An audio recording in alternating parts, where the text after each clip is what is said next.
lero, lero, lero, lero. Olá, eu sou o Hudson Mello e quero me apresentar agora para as pessoas que estão nos assistindo e também para aquelas que estão apenas nos ouvindo. Eu tenho 61 anos de idade, sou um sujeito pequenininho, branco, e nesse momento estou com a barba feita, o cabelo curto e também minha camisa é preta. Essa camisa ela tem alguns desenhos da França, de Paris, e foi um presente de meu filho e minha nora, Melissa. O Arthur e a Melissa me deram esse presente que eu gosto muito, por isso faço questão de usar essa camisa hoje aqui na estreia do meu Lero Lero. Eu estou sentado numa mesa, vocês podem ver aqui comigo, é uma mesa de peroba rosa, inclusive extremamente importante para mim também, porque foi uma madeira que um tio, seu Zé Luiz Borges, me deu de presente. Eu fiz essa mesa, o Reco, meu amigo, inclusive, que fez essa mesa, desenhou essa mesa, aliás, e eu gosto muito dessas coisas especiais no programa. Sobre a mesa, a gente tem 2 microfones que a gente conseguiu exatamente para o Lero Lero, e também personalizamos 2 canecas pretas. Nessas canecas estão o mesmo desenho da nossa logomarca do Lero Lero. Então, eu gostaria muito também de contar dessa vitrola antiga, onde tem um disco do Marco Antônio Araújo, um músico mineiro, um grande guitarrista que eu curti muito. Felizmente já faleceu, mas estive escutando mais cedo e ela acompanha também o nosso cenário. Eu queria contar também, não posso me esquecer do Padre Libério, uma grande figura aqui da região, um homem santo dessa região, de quem eu sou devoto, e eu quero trazer essas coisas fortes para mim e para o meu programa. Tem também um trenzinho de ferro colorido sobre a mesa, muito pequeno, mas você pode observar, muito alegre, representa muito as nossas Minas Gerais. E toda essa energia eu quero colocar com o tempo no programa. A gente vai fazendo cada vez um detalhe de uma pessoa ou de outra. Aqui, por exemplo, não está vendo bem ainda, mas você vai ver depois, um violão do convidado nosso aqui, tem um baixo elétrico compondo o cenário. E também a gente pintou as paredes de preto com uma listra amarela no meio, escrito Lero Lero, né? Tomara que vocês possam visualizar, as pessoas que não conseguem ver, visualizar o nosso cenário, o nosso programa Lero Lero, feito com muito carinho. Eu quero contar também de algumas palavras sobre como que eu cheguei no Lero Lero. Bom, eu gosto de cultura a vida inteira, sempre achei muito interessante essa coisa da cultura, da poesia, da música. Então, ali pelos anos 80, eu comecei a escrever. Eu gosto de brincar aqui em muros e murais. Eu fazia um mural, apresentava na praça, poesias, texto, meus, de amigos. E assim eu fui criando montagens, fazendo montagens com imagens, palavras. No final da década de 80, eu lancei uma revista chamada Caulo, com K. Era uma revista assim, muito bacana também, artesanal, vendida de mão em mão. E isso com grandes amigos e grandes escritores de São Gotardo. Depois eu fiz um pouco de teatro amador nessa época, Os Ciganos da Ilha e a Nata do Lixo. A gente fez algumas peças infantis, outras autorais, era uma experimentação, assim como foi a minha vida com a música também, sempre uma experimentação muito bacana, muito prazerosa e muito complexa também. Então, depois, lá para o ano de 1993, exatamente, a gente criou a SGTV, Canal 4, e minha vida realmente foi para o audiovisual. E nesse momento eu comecei como cinegrafista, passava a editar vídeo, depois eu comecei a apresentar, e fui crescendo como diretor, fui trabalhando até criar programas, e um deles, em particular, que se chamava Diálogo. E nesse programa eu fazia entrevistas ao vivo. E isso, numa outra época, no ano 2000, eu fazia o Diálogo. E fazia entrevistas ao vivo, mas com bastante seriedade. Eu fui baixando meu jeito, o meu trabalho. E logo você vai entender por que eu estou relacionando todo esse trabalho ao meu Lero Lero. Em 2013, eu lancei uma revista na internet chamada Lero Lero. E ali eu colocava meus pensamentos, aquilo que eu chamo de poemas, que eu nem sei se é, meus textos, enfim. E foi muito bom também esse trabalho, eu criava vídeos também, trabalhei isso. Agora, hoje, né, nessa sexta-feira, 27 de setembro de 2024, eu estou lançando aqui a edição do Lero Lero, o videocast do Lero Lero, que reúne todas essas coisas da minha vida e me deu muita liberdade, realmente, de conversar com as pessoas, de ter um clima mais intimista, mais tranquilo, bate-papo. Eu adoro essas coisas. Eu acho que tudo isso que eu fiz antes parece que vem para agora, para esse momento, para ao redor dessa mesa, nesse ambiente aqui da SGTV, que inclusive eu sou diretor. É importante que eu diga também que esse projeto ele conta com 6 entrevistas, num período de 6 meses, mas com inúmeros cortes, um formato extremamente novo e bacana, que eu vou utilizar a partir de agora. E também quero que todos saibam que eu fui contemplado com esse projeto Lero Lero pela Lei Paulo Gustavo, aqui no estado de Minas Gerais, através da Secult MG. Bom, fiz um roteiro aqui também, para mim não esquecer nada, para mim não esquecer ninguém dessa vez, né? Então, eu queria contar aqui uma coisa bem bacana mesmo, e eu quero que a cidade inteira, que a região saiba que esse Lero Lero é dedicado ao Júlio César de Oliveira, que foi um grande amigo, um grande profissional, trabalhou com a gente aqui, e nesse ano o Júlio partiu. Era para ele estar nesse momento aqui nessa sala com a gente, e eu tenho certeza, até escrevi isso mais cedo, fiquei pensando nisso. Se ele estivesse aqui, ele estaria preocupadíssimo, muito mais do que eu, porque ele era uma pessoa muito perfeccionista, e eu tenho certeza que ele iria adorar estar aqui fazendo com a gente mais um capítulo da vida da comunicação. Então, Júlio, onde você estiver, esse trabalho é para você mesmo, meu amigo, assim. Sinto muita falta sua, mas eu acho que a gente viveu grandes momentos juntos e isso vale a vida, né? Apesar da falta do Júlio, eu consegui reunir uma equipe incrível para realizar esse videocast, o meu Lero Lero. Eu começo falando do Felipe França, que trabalhou na TV, saiu da TV, mas nunca saiu, na verdade, da TV, ele está sempre com a gente aqui. Hoje ele toma conta do vídeo, do áudio, fazendo os cortes, estamos ajustando as coisas aqui, e o Felipe, essa presença incrível, trabalhando com a gente aqui.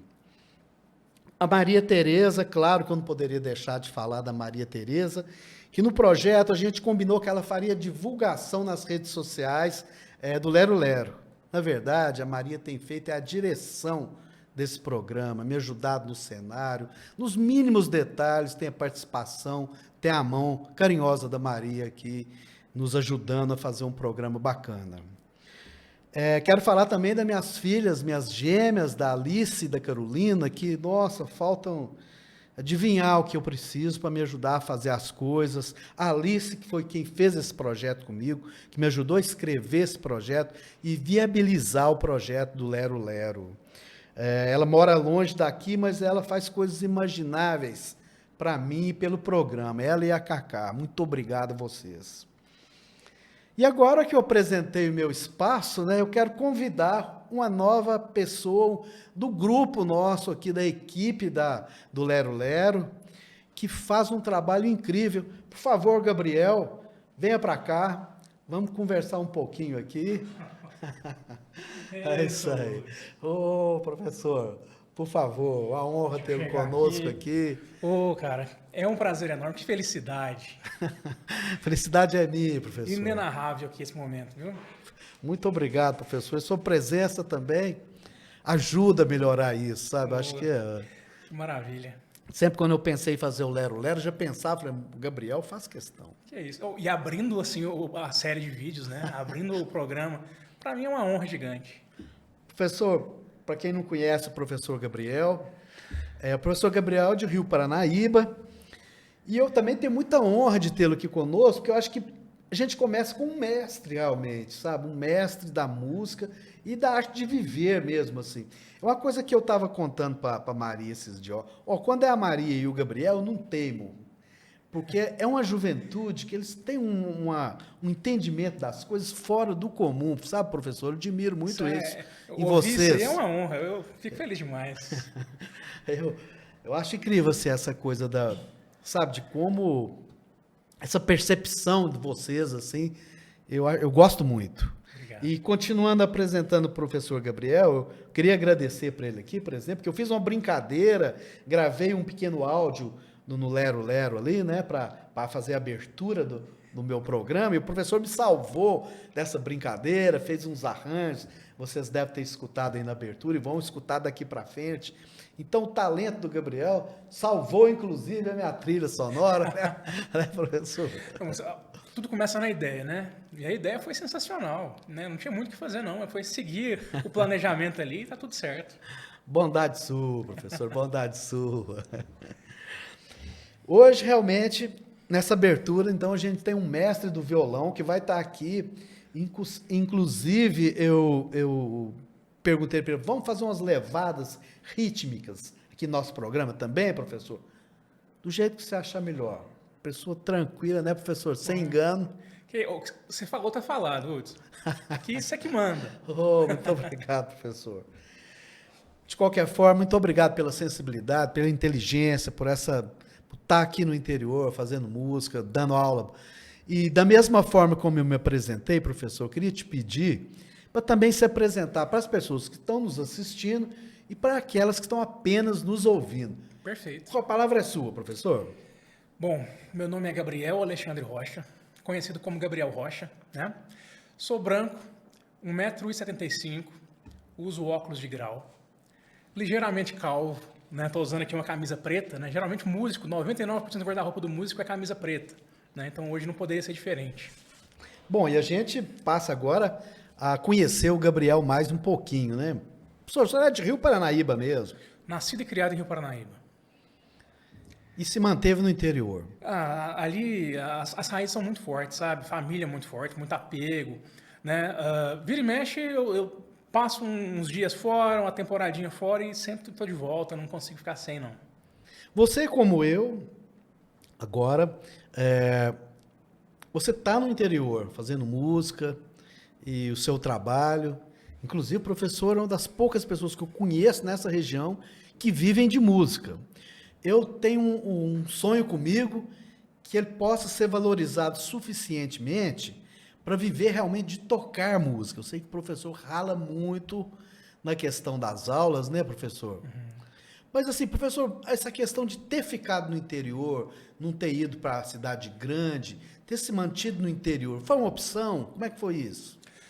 Sim, foi uma opção, né? Eu acompanho artistas, né? Eu sou músico freelance.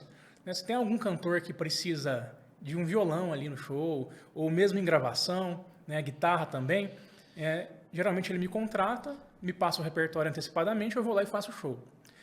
Aconteceu algumas propostas, né, de sair, por exemplo, para Goiânia, para São Paulo, até passei uma temporada da minha vida no estado de São Paulo, em Franca, em Cachoeiro Paulista, né, mas eu sempre estou de volta aqui, minhas raízes são aqui mesmo. Por quê? Eu acho que eu sinto um certo chamado de fazer a diferença aqui, sabe?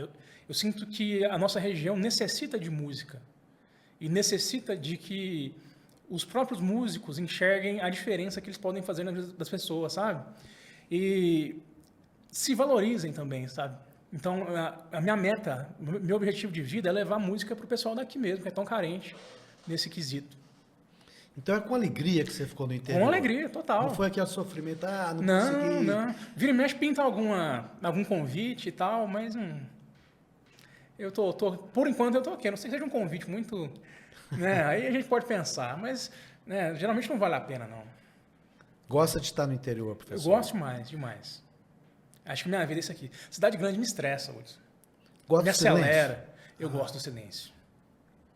Sabe, eu sou o tipo de músico que sai do show e não consegue ouvir música. Ou às vezes quando ouve é uma coisa muito distópica assim, do que foi tocado no show, né? Mas eu gosto de ter minha paz, de estar ali no meu cantinho, tranquilo. Eu sou mais quietinho.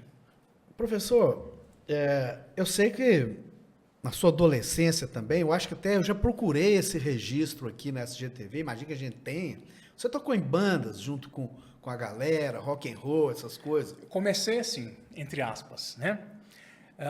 Eu comecei a tocar violão com uns 11 para 12 anos de idade ali. Foi um amigo meu da escola que ganhou um violão e começou a fazer aulas e me mostrava fazendo aqueles solinhos das músicas, né? E eu tinha um violãozinho velho em casa lá, que eu ganhei da minha mãe com 6 anos de idade, mas era um brinquedo para mim, nunca tinha dado valor e prestado atenção naquilo lá. E aí eu fui revisitar esse violão, né? E comecei a aprender com esse amigo alguns solinhos e tal. E o violão ali faltando umas cordas, né? Aí fui lá, troquei as cordas, ajeitei tudo, o violão já quebrado. O início é sempre complicado, né? Só que eu curtia muito rock and roll, mas muito mesmo, né?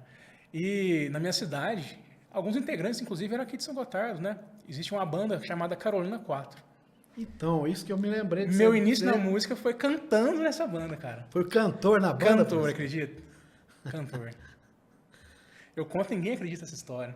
Porque hoje você não canta muito mais, professor. Eu acho que minha vocação é outra, sabe? Eu acho que o cantor ele tem que envolver as pessoas, né? Chamar a atenção. E eu sou mais aqui no meu cantinho, eu não gosto de aparecer, né? Eu gosto ali de ficar nos bastidores, né? Então eu não consigo ter os holofotes focados em mim, assim, não é meu forte, não. E essa banda Carolina 4, quem eram? Ó, muitos anos atrás, gente, teve várias formações da banda.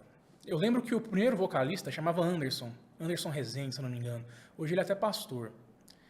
Tinha o Fernando, que era guitarrista, o Clênio, que já foi baterista, já foi baixista, o William, que já faleceu, né? E, por incrível que pareça, trabalhou comigo aqui na SGTV. Eu Eu acho não que daí sabia. que eu conhecia, professor. Gente, que coisa. Não O sabia William, disso. exatamente. Eu conheci muito ele. Trabalhou comigo, inclusive. Nossa. E, por último, o irmão dele estava na bateria, fazendo com a gente também.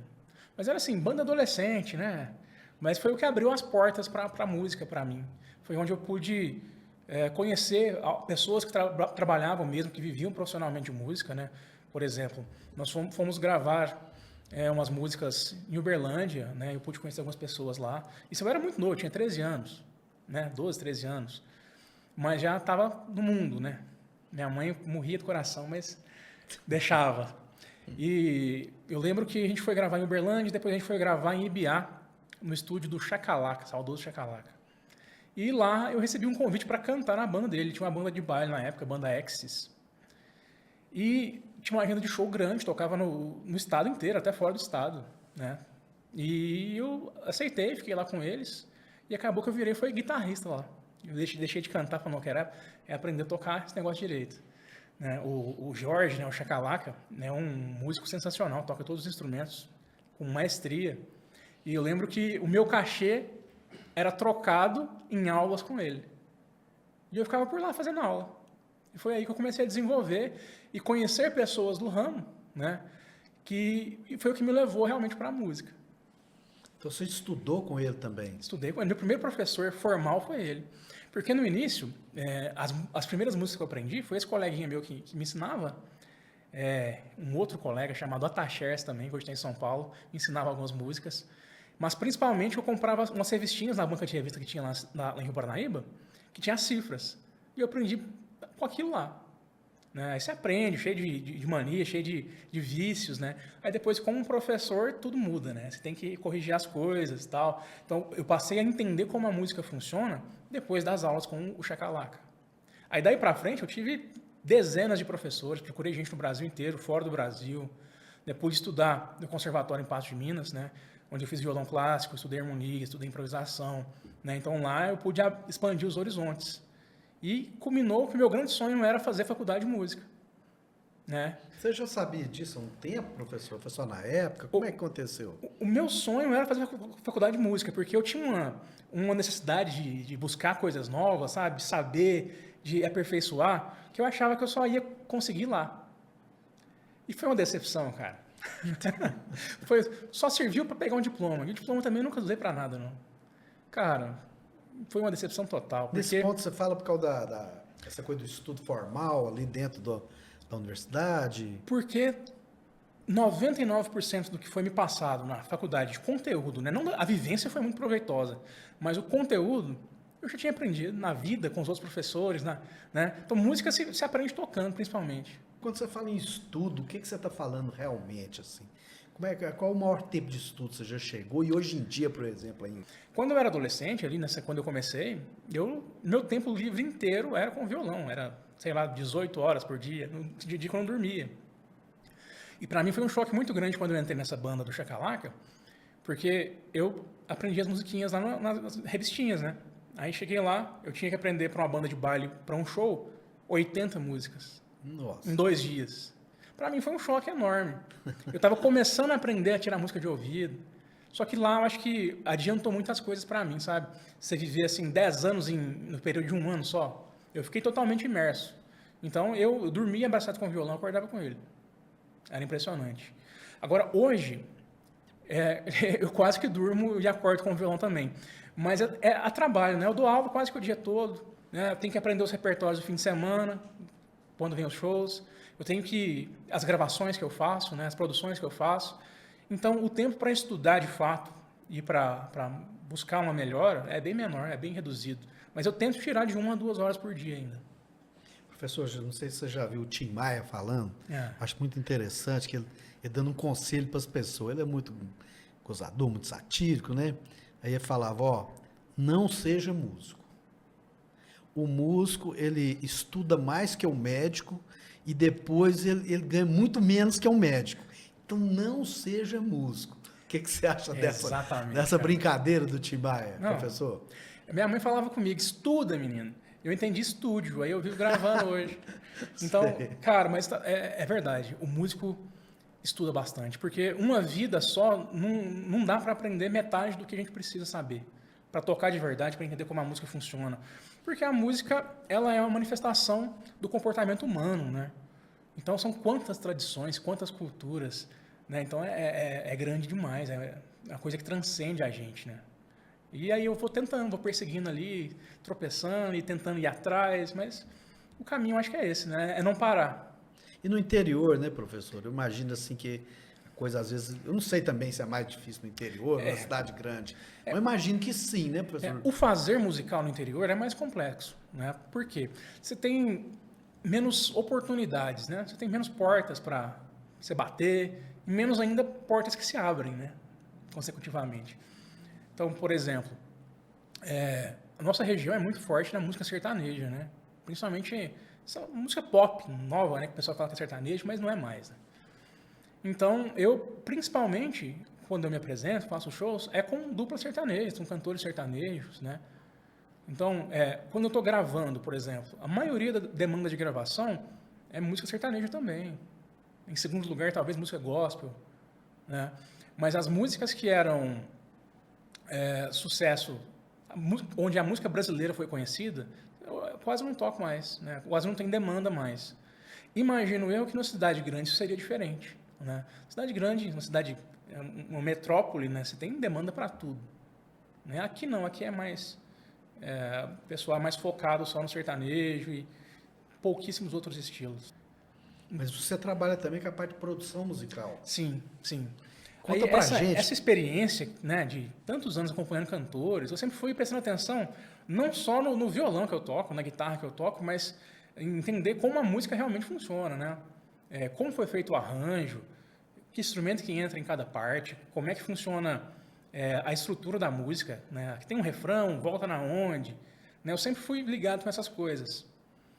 E assim, fui criando alguns padrões mentais e que me permitiram aceitar algumas oportunidades que apareceram na minha vida. Uma dessas oportunidades foi de ser produtor musical. Por exemplo, eu ia acompanhar cantores, então eu tinha uma banda completa ali, eu era só mais um dos músicos. Mas acontece muito até hoje de a bomba sempre estourar para mim. Então, por exemplo, vai entrar uma música nova agora, na hora do show, sem saber, sem ensaiar. Então, geralmente sou eu que falo, faz assim, faz tal jeito e tal, né? E o pessoal foi vendo isso, que eu puxava a conversa para mim e resolvia a parada. Então, eu fui tendo demanda de produção de CDs, DVDs, EPs, né? Então, hoje eu faço muito isso. Inclusive, fiz aqui com a dupla de São Gotardo recentemente, o Whindersson e Rafael. Vamos fazer nas próximas semanas com o Ciro Dilon, né? Então, a gente está sempre fazendo isso aí. E o que eu faço? A gente seleciona um repertório, eu busco analisar de onde que o artista está vindo e qual que é o próximo passo, né? Como que está a carreira dele e se as ideias dele estão direcionadas para o objetivo. Por exemplo, eu sou um cantor hoje e meu objetivo é tocar nos maiores festivais de música no Brasil, tocar nas rádios e tal. O meu material de trabalho vai ser muito diferente de alguém que está focando em tocar em boates pequenas, tocar em casamento, né? Então, eu tento, primeiramente, direcionar o artista para ver se o que ele quer fazer está alinhado com o objetivo dele. Depois, a gente seleciona o repertório, vê quantas músicas vai gravar, e aí eu faço os arranjos, né? Mando pré-arranjos para o pessoal escutar, para aprovar. Depois, eu mando para os meus músicos de confiança gravar o que eu não consigo gravar, né? Por exemplo, eu não toco sanfona. Se precisar de uma sanfona, eu mando para um sanfoneiro de confiança. E eu vou lá e faço uma direção, né? Direção musical que a gente fala, no sentido de falar, não, toca assim, eu queria que fosse um pouquinho diferente e tal. Então, eu acompanho esse processo de gravação também. Depois, eu acompanho o tratamento desses áudios, né? A mixagem, masterização. Então, eu acompanho desde o início ali até o final do processo. Esse é mais ou menos assim o trabalho do produtor musical. E, no final, a gente entrega um produto da melhor forma possível para o artista se apresentar e vender o seu produto. Professor, vamos dar uma paradinha no nosso lero-lero e vamos pôr umas levadas? Opa, vamos embora. O pessoal aí deve estar já curioso. Eu sei que o professor, ele é muito incrível como ele faz, assim, essa coisa dos ritmos, né? E aí é muito bacana escutar ele tocar. E falar um pouquinho, né, professor, também.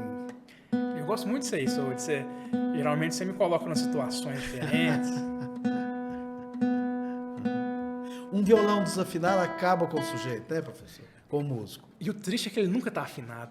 O violão desafina muito fácil, professor. Mudou 1 grau na temperatura e desafina. É impressionante. E assim, existem sensibilidades diferentes auditivas, né? O que é afinado para você, talvez não seja o que é afinado para mim. Por exemplo, estou aqui com o afinador ligado. O que o afinador está me mostrando que está afinado, às vezes eu não concordo com ele, não. Aí nós ficamos brigando um com o outro, sabe? É o que está acontecendo aqui agora, por exemplo. Professor, vamos fazer qual a primeira levada que a gente faz? Uma guarânia?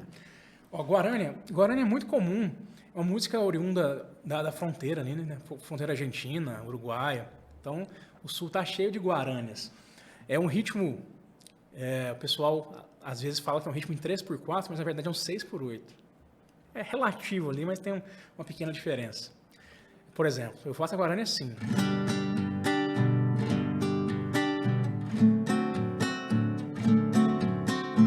1, 2, 3, 4, 5, 6. 1, 2, 3, 4, 5, 6. 1, 2, 3, 4, 5, 6. E o baixo ficaria aqui, né?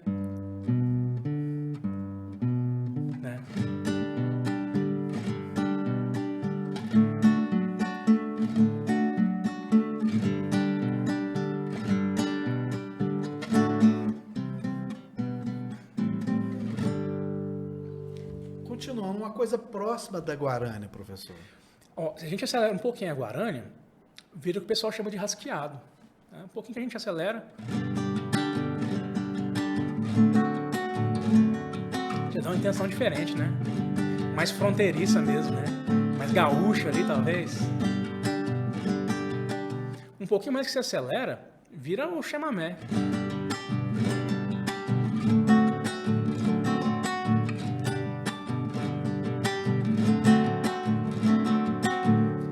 Ali no limite da velocidade, tem a polca paraguaia, né? Que seria a galopeira ali, né?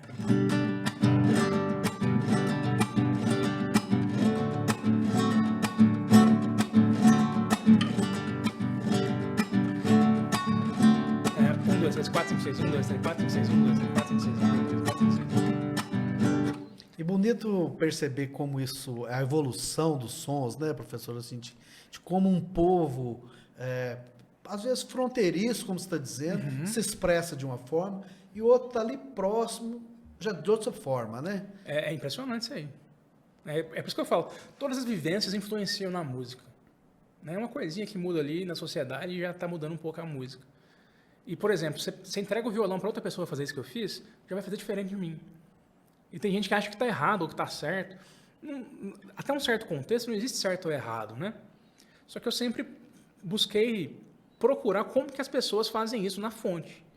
Então, por exemplo, tem gente que faz a guarânia de palheta, faz para baixo, para baixo, para baixo. Faz isso aqui, né? Batendo em todas as cordas. Né? Então, o pessoal que faz a guarânia do sul, lá na raiz, não faz assim. Eles dividem cordas graves, cordas agudas, cordas graves, cordas agudas. Né? E todas batidas para baixo, não tem batida para cima. Entendi. E ainda tem em algumas batidas um pequeno abafadinho aqui. Então eu fui buscar com gente lá do sul para aprender essa levada da forma que é feita lá. Né? E bem na fonte do negócio. Professor, às vezes não é do seu gosto, mas, por exemplo, um shot, professor. Eu, de sinceridade, nem sei como é um ritmo de shot, mas... Shot tem, por exemplo, aqui, né?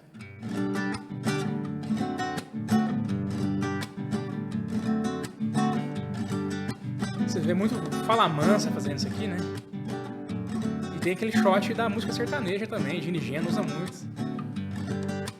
Mas é mais ou menos por aí. 2x4, né? 1, 2, 1, 2, 1, 2, 1, 2. Muito bacana. Uma valsa, professor. Vamos assim ficar diferenciado aí. Valsa seria um 3x4, né? Seria um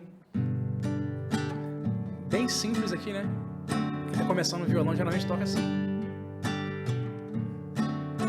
Eu gosto de tocar a valsa sem ser batendo, eu gosto mais dedilhado e alternando os baixos, né? Tônica e quinta. Quinta, né? 5. 5.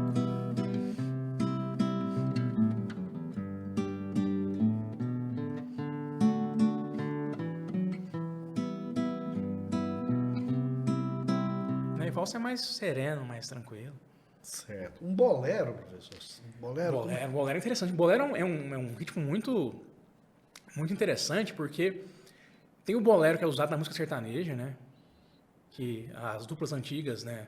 Antigas, assim, dos anos 90, gravavam muito, Zé de Camargo e Luciano, Bruno Marrone, Daniel. E esse mesmo bolero era usado na música brasileira. Em Emílio Santiago, por exemplo, João Bosco. Né? Então, é muito democrático esse ritmo. Eu costumo fazer assim, ó. Vamos lá.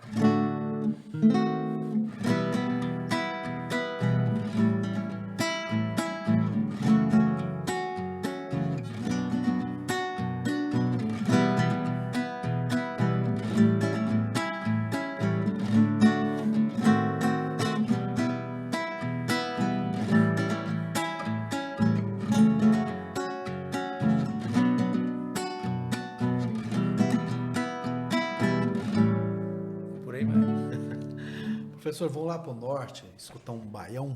Rapaz, o baião é interessante, a gente falando só da parte rítmica, né? Mas o baião já tem uma acentuação um pouco diferente. Ele é meio manco, assim, né? Ele não tem os tempos 1, 2, 1, 2. Ele é meio 1, 2, 1, 2, 1, 2. Ele é meio manquinho, né?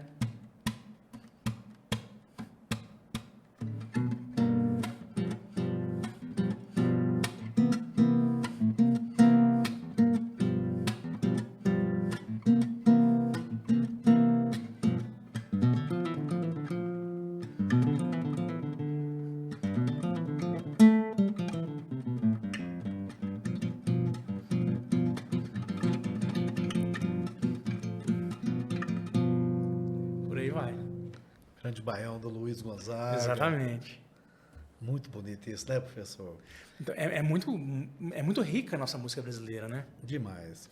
Impressionante. É por isso que eu falo que uma vida só não dá para você aperfeiçoar em tudo.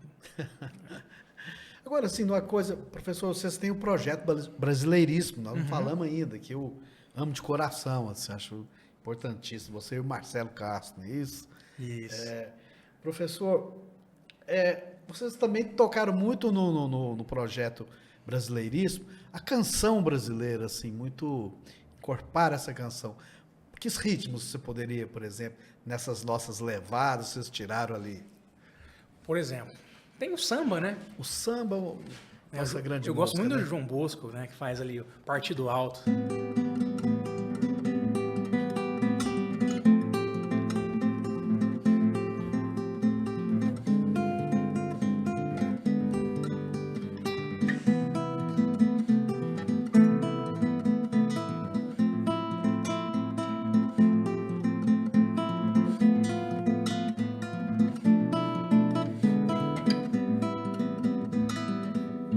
Esse seria um Partido Alto. Que o samba ele tem Tem muitas, muitas vertentes. muitas vertentes, né? Sim. Professor, vamos então escutar um samba canção? Bora lá. Eu lembro muito dessa aqui.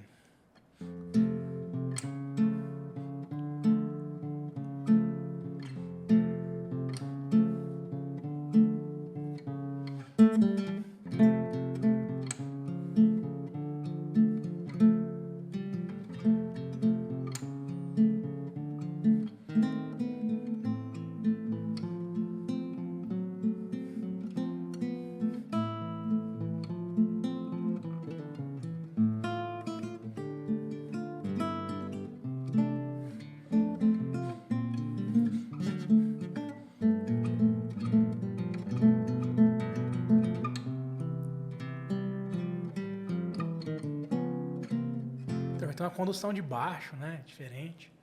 Esses movimentos. Cada ritmo realmente uma característica diferenciada, né? Exatamente. A bossa nova, então, A professor? bossa nova foi, de certa forma, simplificaram o samba, né? Misturaram com acordes de jazz, né? Então, mais ou menos...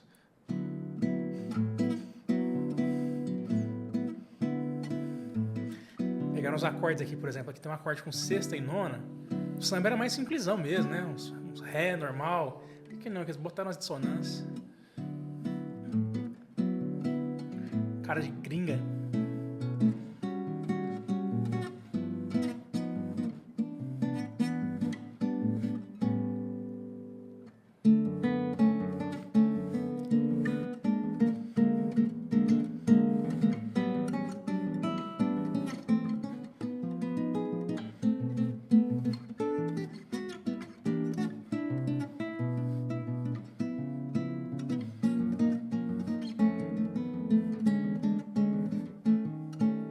Por aí vai. Professor, vamos fazer um blues? Rapaz. Uma levada de blues? Então, o blues é característico dos escravizados da América do Norte ali, né? Surgiu nas plantações de algodão. A galera ouvia lá o barulho do trem.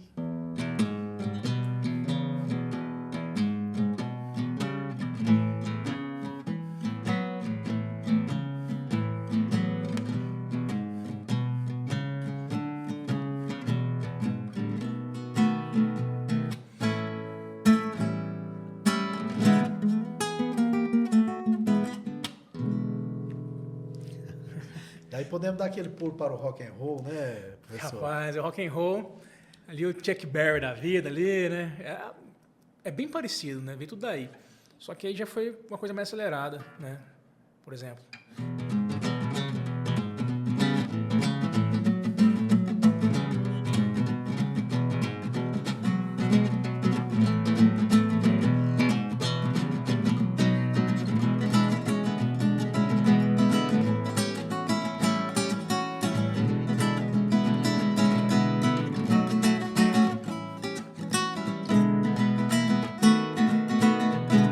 Por aí, né?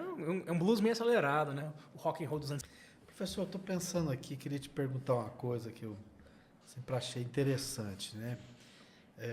Eu não sei bem quem fala isso, mas que a arte realmente é 99% de transpiração e 1% de inspiração, né?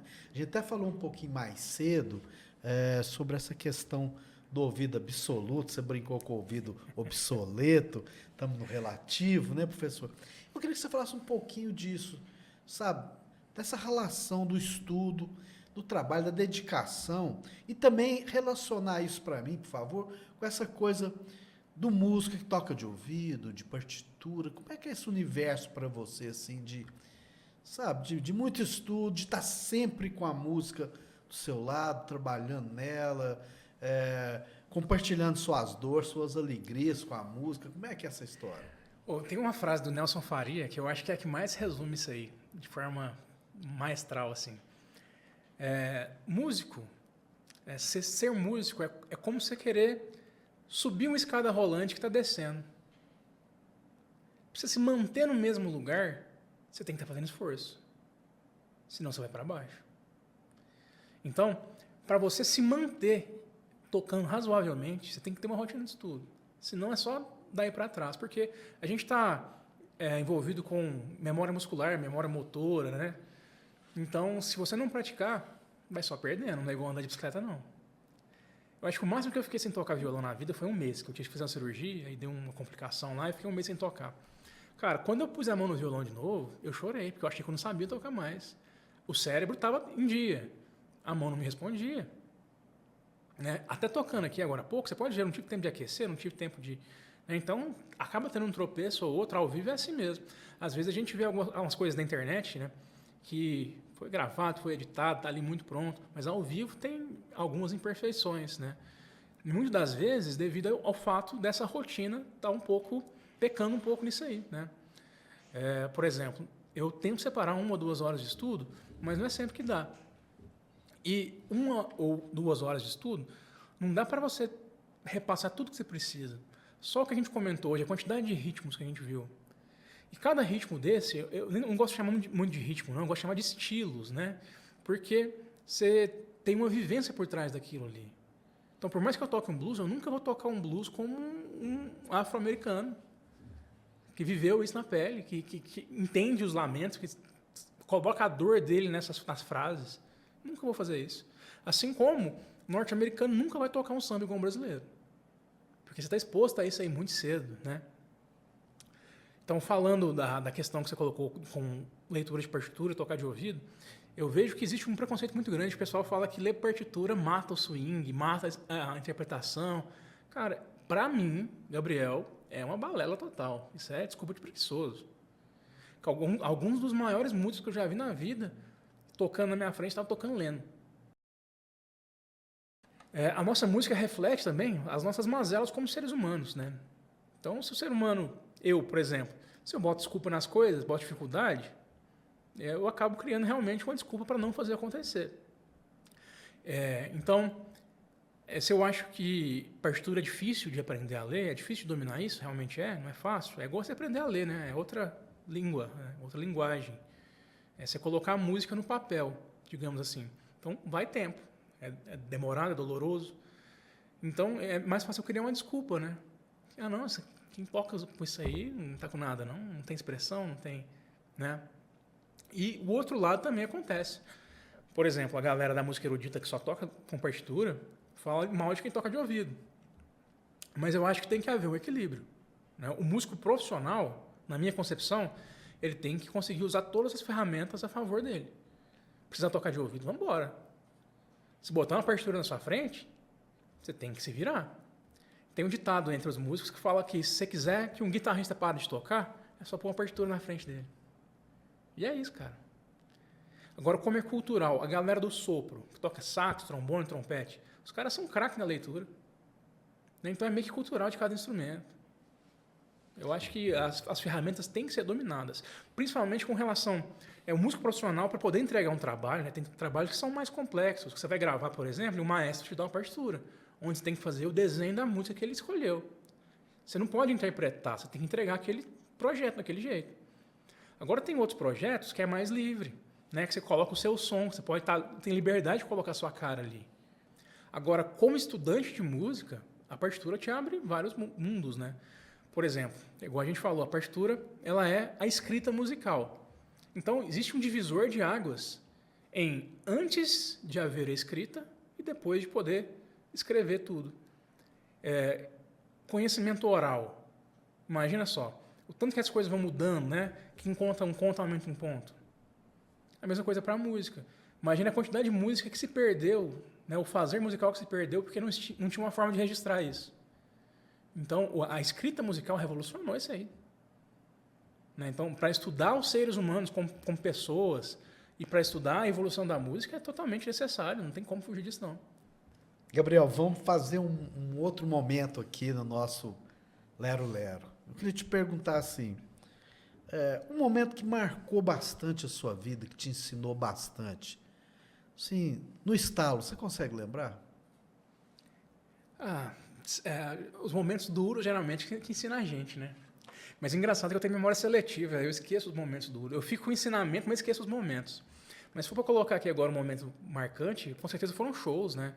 Por exemplo, eu tive a oportunidade de tocar para grandes públicos, toquei um festival de igreja, né, da igreja católica, que chama Hallel. Então, a gente tocou no santuário de Nossa Senhora Aparecida, em Aparecida, em São Paulo, para mais de 30 mil pessoas, né? Então, eu tive a oportunidade de tocar em ralés que tinham lá quase 100 mil pessoas assistindo. Então, isso para mim foi uma coisa inédita, né? Então, eu lembro disso aí e lembro com muito orgulho de fazer shows que foram televisionados, por exemplo, né? Então, isso aí sempre marca a gente, com certeza. E como professor, o que você fala para os alunos? Como é que você fala assim, como estudar, como procurar um estudo, como achar sua aptidão, sabe? Como aprender? Isso aí é complexo. Primeira coisa, tem que ter paixão, né, Hudson?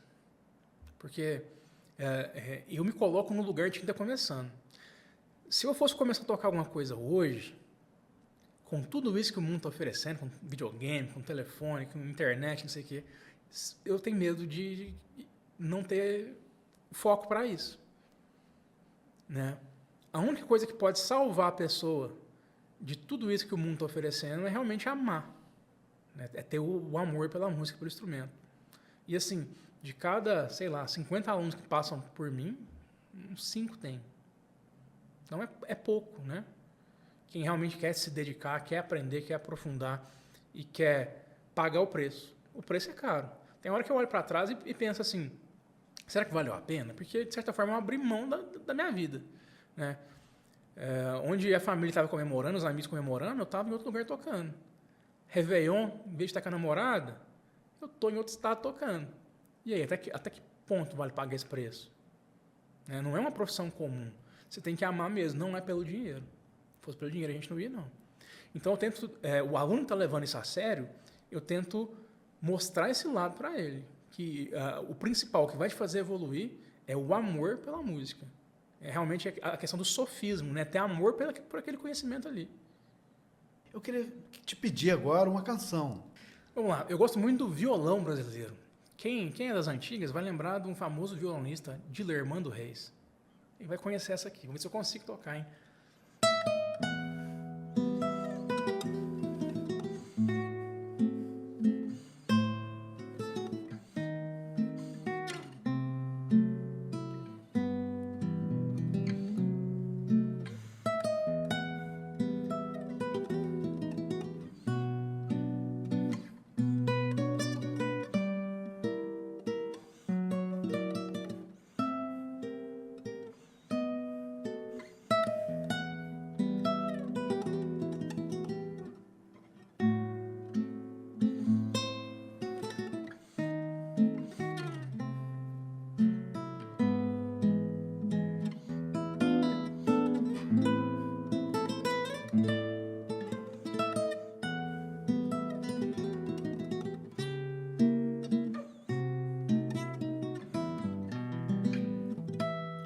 Se ela perguntar.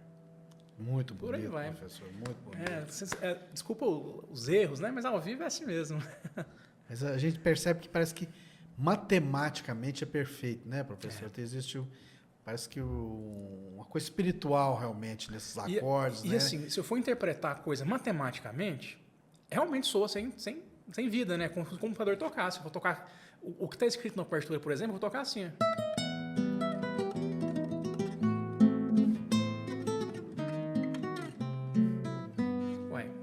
Realmente perde a vida. Então tem que interpretar o que está escrito lá.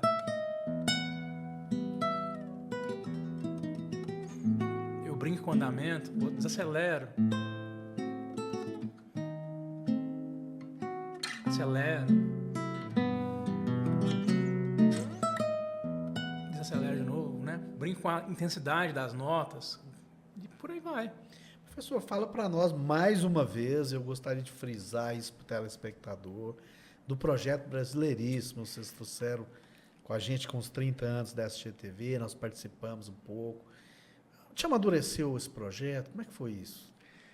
Bom, o Projeto Brasileiríssimo, né, é um duo de acordeon e violão focado no resgate da música brasileira, que surgiu, inclusive, dentro da SGTV, né, a partir de uma...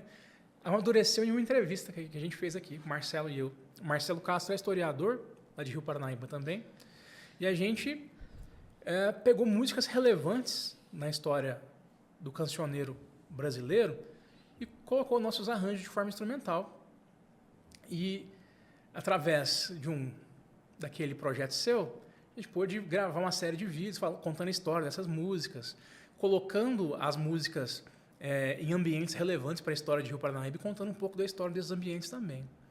Então, o nosso intuito é unir história e música.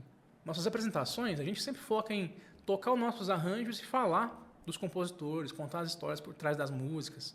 Né? Não ser apenas um show, uma música que o pessoal está ouvindo, não. Realmente ser uma experiência enriquecedora. Né? Mas, assim, por causa de agenda, tanto Marcelo quanto minha, tá um pouco inviável, sabe? Então, a gente tem se encontrado pouco. Mas o intuito é levar esse projeto, né, de fazer música em ambientes históricos para mais cidades. Né? A gente tem muita vontade de fazer isso. Porque o Alto Paranaíba é muito rico de história, né? E a gente queria resgatar essa história, contar a história dos casarões, das praças, das figuras importantes das cidades, né? Em Rio Paranaíba a gente fez isso naquela série. Foi uma série de 6 vídeos, se eu não me engano. E a gente esteve nos principais locais históricos, lá no Morro do Peão, nas igrejas, né, que são igrejas muito antigas.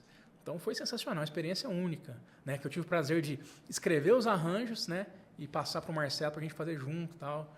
E foi a escolha do repertório foi legal demais, né, só clássico mesmo. Foi Tico-Tico no Fubá, Tristeza do Jeca, e assim,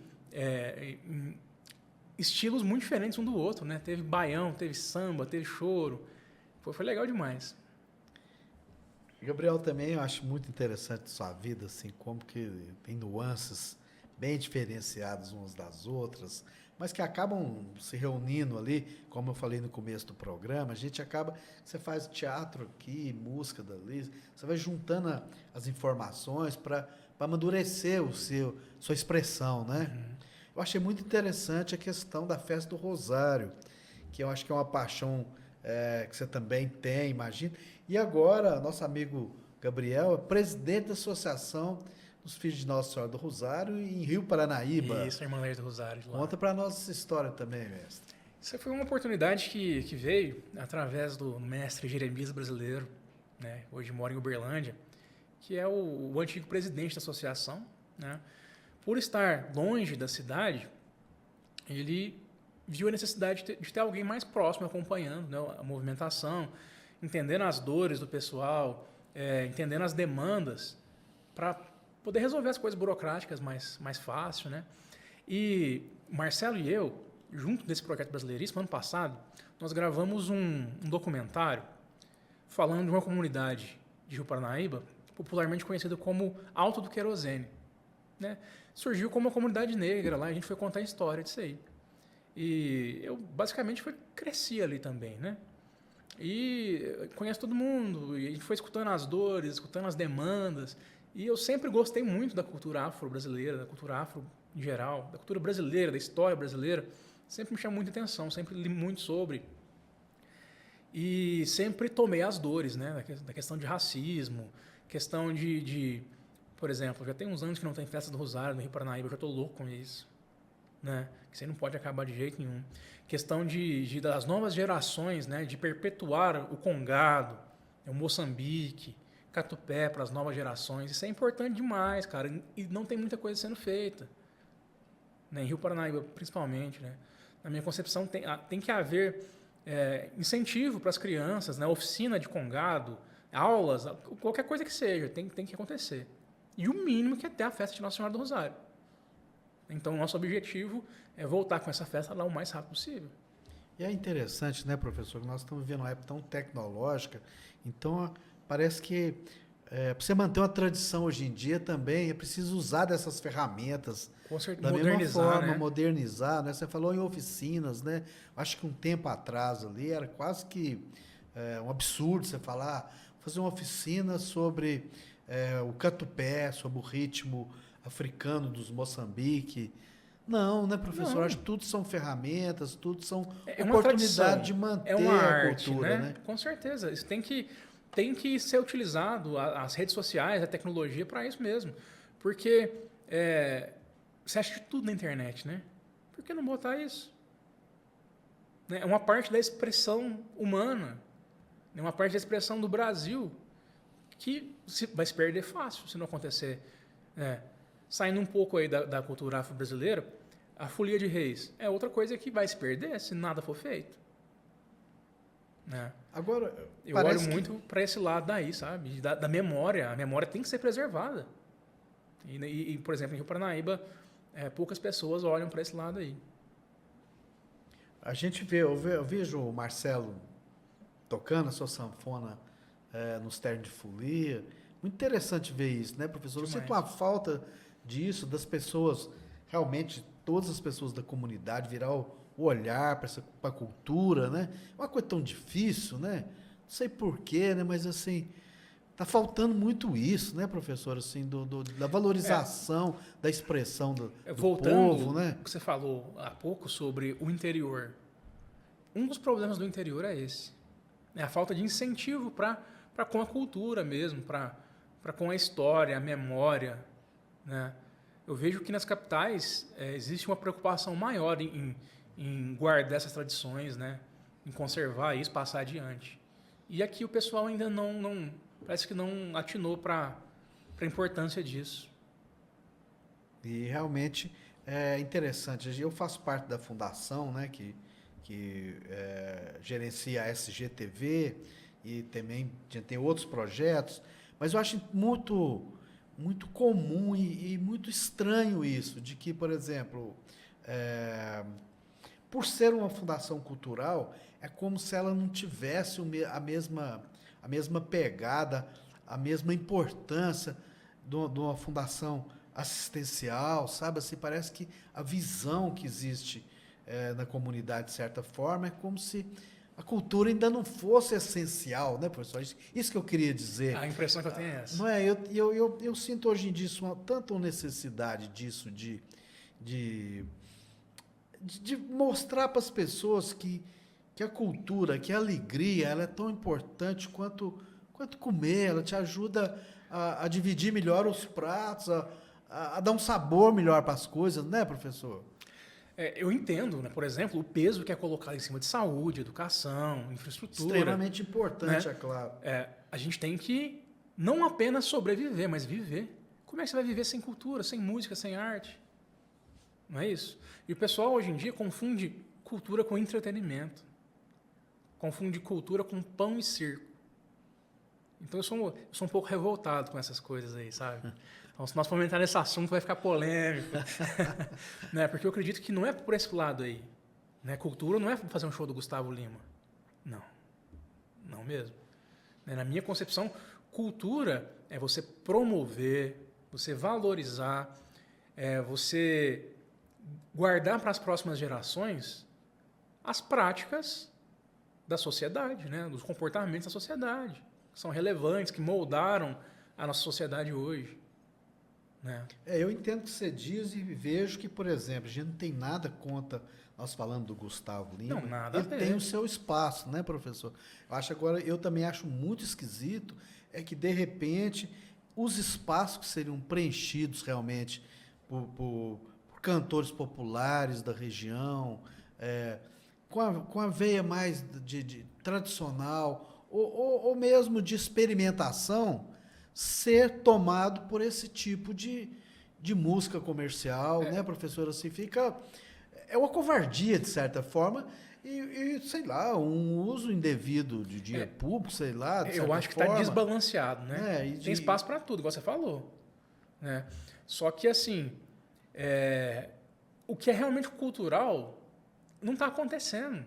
Você vê quantos eventos aí com shows grandes de nível nacional, mas que é música pop, que é entretenimento, que é produto de massa, né?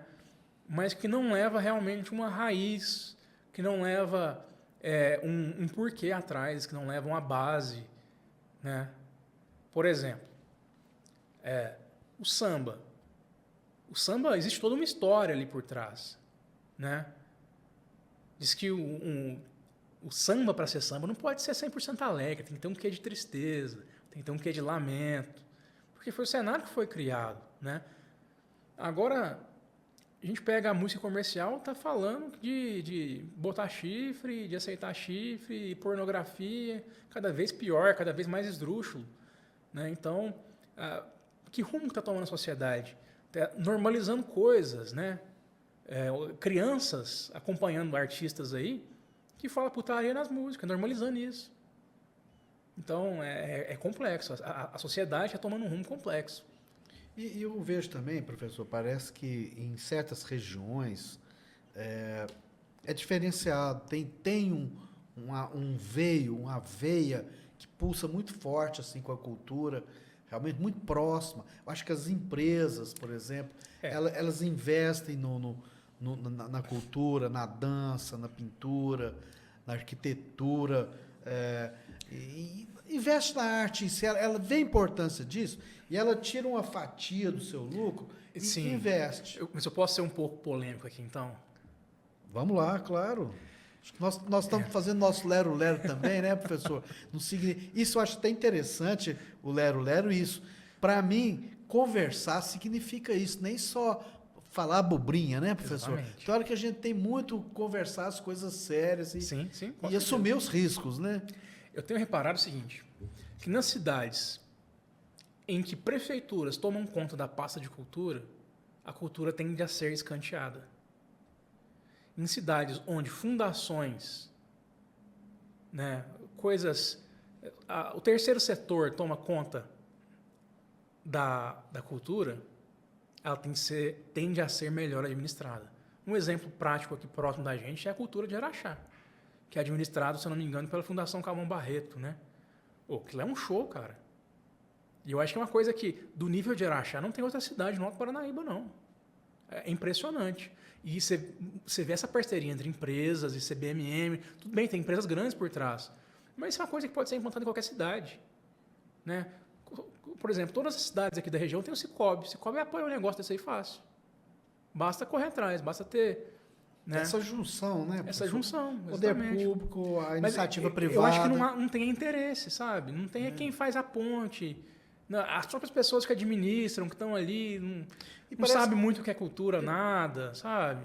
E também parece que é moderna essa alternativa, essa estratégia, né? De você fazer cultura unindo a iniciativa privada ao poder público, aos músicos de raiz, aos músicos elétricos e de todas as formas. Unir realmente o que a gente estava falando das partituras, né, professor? Do ouvido. Eu acho que precisa usar as ferramentas, né? Com e certeza. às vezes elas funcionam melhor. Eu sinto que na área da cultura existe um certo gap, assim, um certo buraco na questão de entender como funciona a cultura, de entender a legislação por trás da cultura, entender o que pode ser feito, o que não pode ser feito, o que deve ser feito, para que serve a cultura.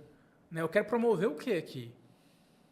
Que hora que eu vou fazer realmente a questão que a gente falou de levar para as próximas gerações a cultura e que hora que eu vou fazer a questão mais comercial mesmo, de lazer, né? De música como entretenimento. Tem que ter as duas coisas. Só que está muito desbalanceado isso. E eu vejo que o pessoal da cultura, me parece, assim, posso falar besteira, mas me parece um tanto perdidos. Não sabe para onde ir, não sabe o que tem que fazer. Né? Por exemplo, todo ano você vê aí conferências municipais de saúde. Conferência de cultura é muito raro. E quando acontece, parece que não tem aquele cerne, né? Não tem, professor, não tem. que precisa, porque a gente está falando para a revolução acontecer, E puxando a orelha dos fazedores de cultura. É uma classe extremamente desunida também, né? Exatamente. Se a classe fosse mais unida, né? Dizem que a voz do povo é a voz de Deus. Então, vamos fazer acontecer, né? Mas o brasileiro reclama muito, pouco faz, né? A verdade é essa. Se a classe fosse unida, estava tudo saindo maravilhosamente bem. As pessoas...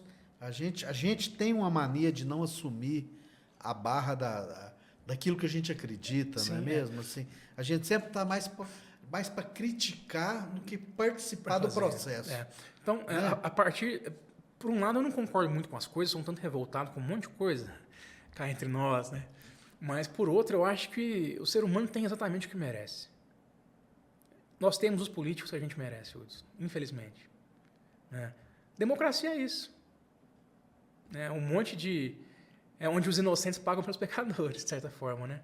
A voz da maioria acaba trazendo problemas para o geral, né? É como você está dizendo mesmo, nem são só os políticos, né? Acho que Em tudo, a né? interferência da gente vai... A ação de cada um de nós vai acabar criando músicos melhores, Isso. né? Professores melhores. Eu acredito que tudo é justo e perfeito, né? Então, as nossas atitudes, a reação vem das nossas ações. Né? Então, é como se fosse uma pedra atirada num lago. Né? Aquilo lá vai criar ondas e vai ficando cada vez mais... criando um sistema ali, né? de ação e reação. Então, o que eu faço é o que vai gerar a sociedade. O indivíduo faz a sociedade acontecer. Só que o indivíduo, muitas das vezes, não tem consciência disso.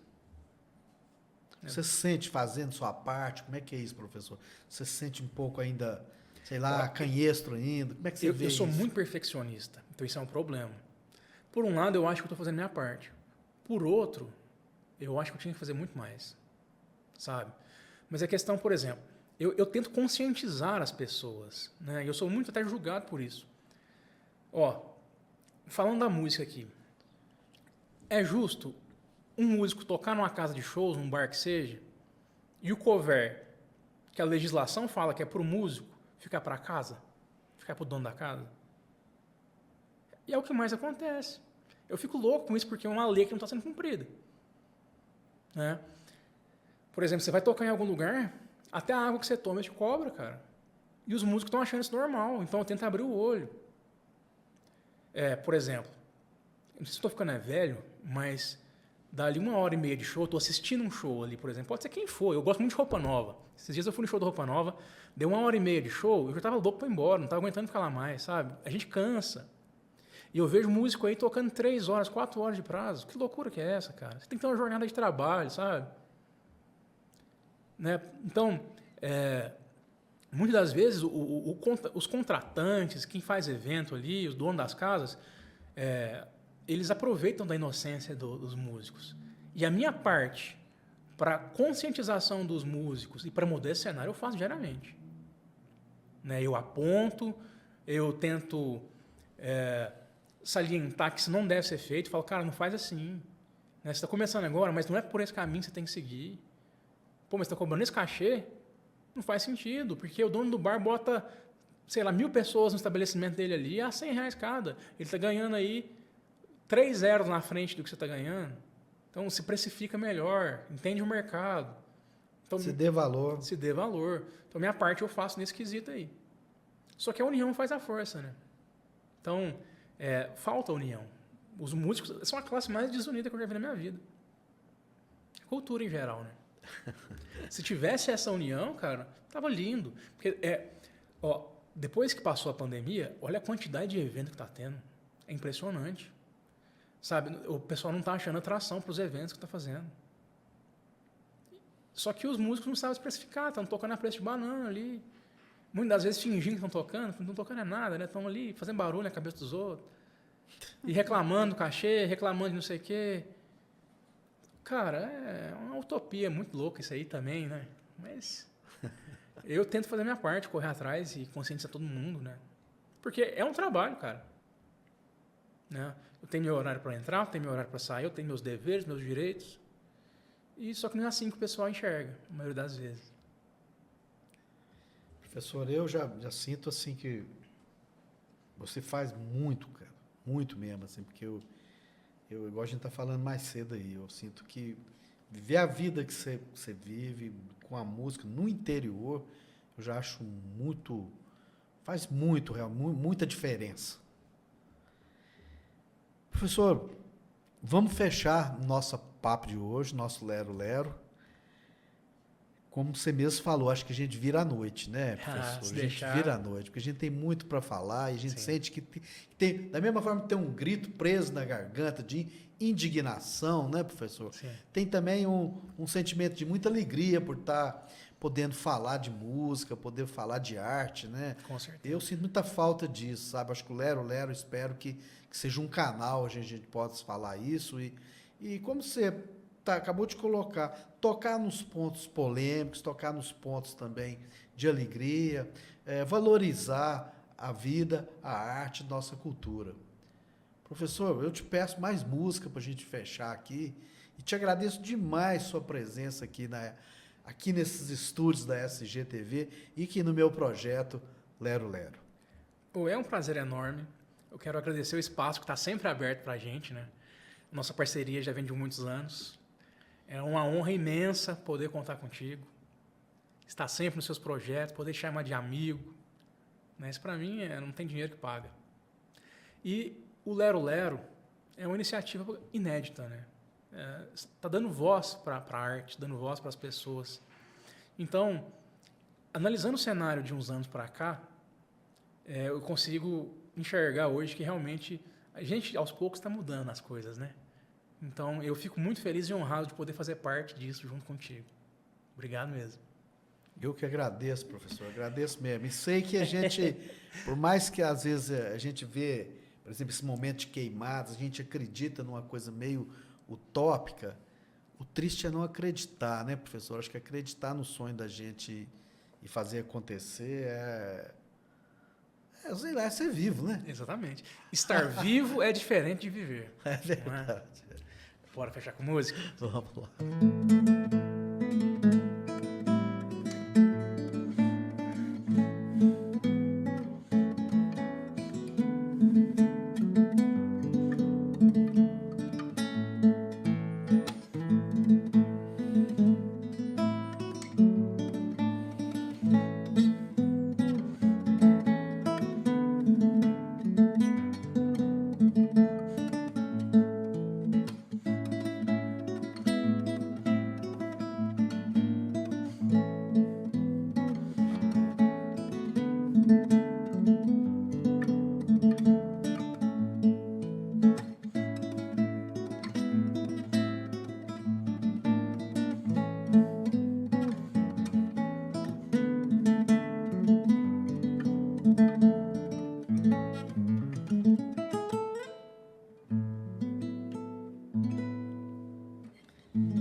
De ouvir Paulo e Bebeto, Milton Nascimento, com o professor Gabriel, Alexandre Rocha. A gente agradece demais a presença dele aqui, esse violão maravilhoso, essa pessoa tão diferente, tão viva, tão inteligente, tão bacana, professor.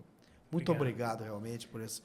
Eu acho que quem está nos assistindo deve perceber que nosso Lero Lero estreia de uma forma completamente diferente de tudo que a gente já fez. Não quero julgar que é bom ou ruim, eu acho que simplesmente é um passo seguinte. Isso me dá muito orgulho de ter recebido a nossa estreia aqui, uma pessoa que está junto da gente, fazendo cultura aqui na região do Alto Paranaíba. Muito obrigado, professor.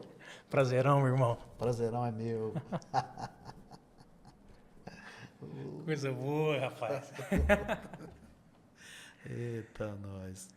Muito bom, saúde.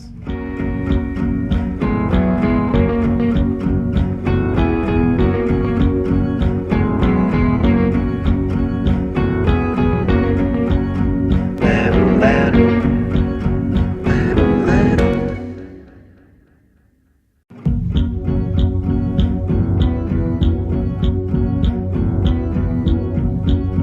Lero, lero, lero, lero.